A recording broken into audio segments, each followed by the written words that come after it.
గాయత్రి వంటింటికి స్వాగతం.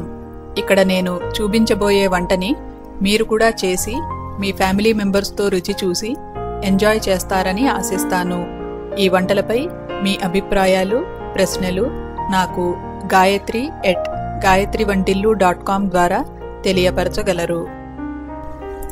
ఈరోజు గాయత్రి వంటింట్లో కొబ్బరి పాలు తయారు చేయటం నేర్చుకుందాం. దీనికి కావలసిన పదార్థాలు: కొబ్బరి చిప్ప 300 గ్రాములు, నీళ్లు 1 లీటరు. ఇప్పుడు ఈ కొబ్బరి పాలు ఎలా తయారు చేయాలో నేర్చుకుందాం. ముందుగా కొబ్బరిని చిప్పలో నుంచి బయటికి తీయండి. ఇప్పుడు ఈ బ్రౌన్ కలర్లో ఉన్న పోర్షన్ని తీసేయాలన్నమాట. ఒక పీలర్ని తీసుకుని జాగ్రత్తగా ఆ భాగాన్ని తీసేసేయండి. ఈ రకంగా తీసేసుకుంటే కొబ్బరి పాలు పూర్తిగా తెలుపు రంగులో వస్తాయన్నమాట. ఇలా పెచ్చు తీసేసిన కొబ్బరిని చిన్న చిన్న ముక్కలుగా కట్ చేసుకుని పెట్టుకోండి. ఇప్పుడు ఒక మిక్సీ జార్ తీసుకుని దాంట్లోకి ఈ కొబ్బరి ముక్కల్ని వేసుకుని మిక్సీ రన్ చేశారంటే ఈ రకంగా తురిమిన కొబ్బరి వస్తుందన్నమాట. ఇప్పుడు ఈ తురిమిన కొబ్బరికి సరిపడన్ని నీళ్లు పోయండి. ఈ కొబ్బరి రుబ్బుకోవటానికి అవసరమైనన్ని నీళ్లు పోసుకుని రుబ్బండి. ఈ రకంగా రుబ్బుకుంటే కొబ్బరి పాలు వస్తాయన్నమాట. ఒక బౌల్ తీసుకోండి. దాంట్లోకి ఒక క్లీన్ బట్ట పరవండి. దాంట్లోకి ఈ రుబ్బుకున్న కొబ్బరి పాలని కొబ్బరితో సహా వేసేసేయండి. ఇప్పుడు ఆ గుడ్డ అంచుల్ని దగ్గరికి లాగి మూటలాగా కట్టి నొక్కుతూ ఉంటే కొబ్బరి పాలు వచ్చేస్తాయి అన్నమాట. ఈ బొమ్మలో చూస్తున్నారు చిక్కటి కొబ్బరి పాలు. ఈ రకంగా బాగా పిండి కొబ్బరి పాలని తీసేసేయండి. ఇప్పుడు ఆ మూట విప్పి చూస్తే ఈ కొబ్బరిలోంచి కూడా ఇంకా కొబ్బరి పాలని తీయచ్చు.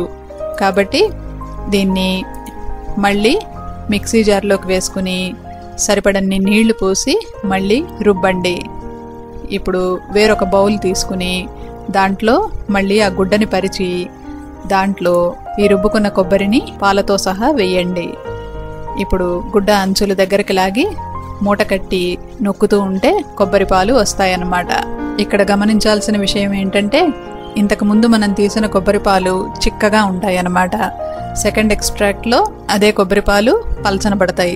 ఎందుకంటే మొదటి దాంట్లో చాలా మటుకు సారం వచ్చేసిందనమాట. కాబట్టి రెండోసారి చేసేవి పలచగా ఉంటాయి.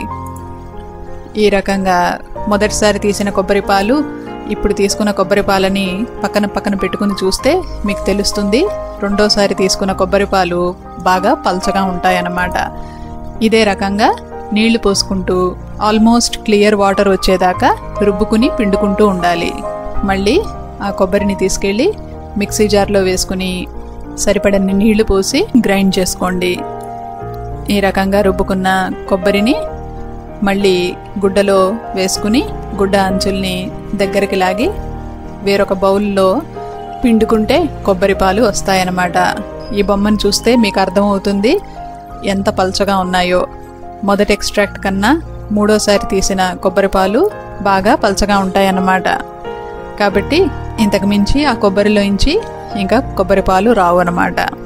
చూపించటానికి వీలుగా ఉండాలని 3 ఎక్స్ట్రాక్ట్లని విడివిడిగా బౌల్స్లోకి తీసుకుని చూపిస్తున్నాను.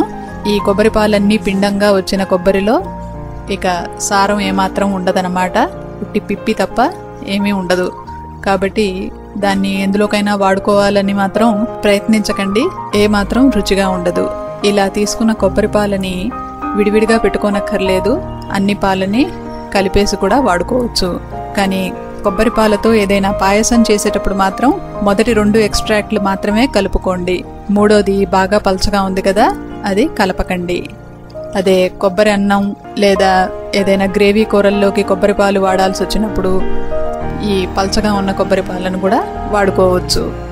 చాలామంది ఈ కొబ్బరి పాలకి కొబ్బరిని తురిమి వేడి నీళ్లలో కాసేపు నానబెట్టి ఉంచుతారు. ఆ రకంగానూ చేసుకోవచ్చు. కాకపోతే పిండేటప్పుడు చేతులకి ఇబ్బంది. కాబట్టి చల్ల నీళ్లతో కూడా ఈ రకంగా కొబ్బరి పాలని తయారు చేసుకోవచ్చు. ఈ మూవీ క్లిప్ ద్వారా ఈ రెసిపీని మీరు కూడా చూసి నేర్చుకుంటారని ఆశిస్తాను. ఇలాంటి మరెన్నో వంటలని మీరు నా వెబ్సైట్ gayatrivantillu.comలో చూడగలరు.